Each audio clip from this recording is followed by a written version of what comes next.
Wala tayong pwedeng ibantay, itapat na ano pa man kapag ganito ang ating kalalagayan. Di mo ba? Kaya nga minsan, kapag tayo po ay nasa gawain ng Panginoon, pumapunta po yung mga choir ninyo. Di mo ba? Tumutugtog yung inyong mga manunugtog. Wala pong gumagalaw sa inyo. Hindi ka minumurot, hindi ka po sinasaktan, hindi ka sinusuntok, tama po, pero umiiyak ka.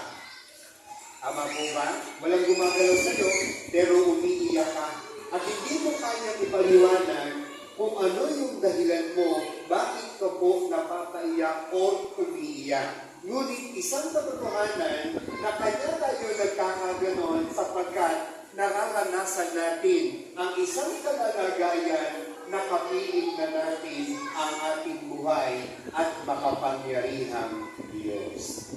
Amen? Isipin nyo yun, no?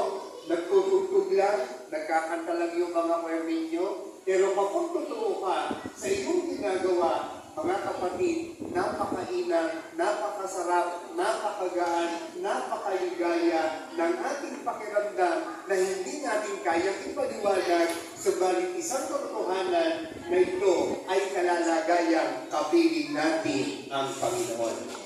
Amen?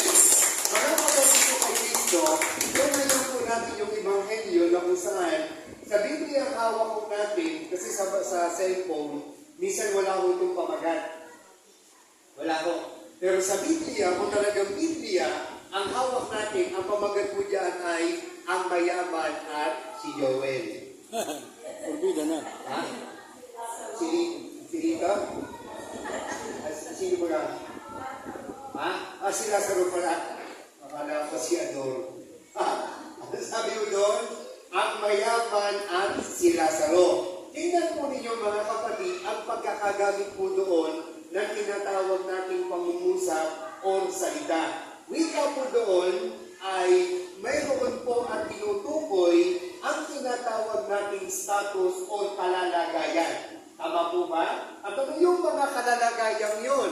Una, sa kalalagayang tinutukoy natin doon, malinaw po yung sinabi doon na ang kalalagayan ng mayaman. Tama po ba? Kasi ang mayaman sa mundo ay level. Tama po ba?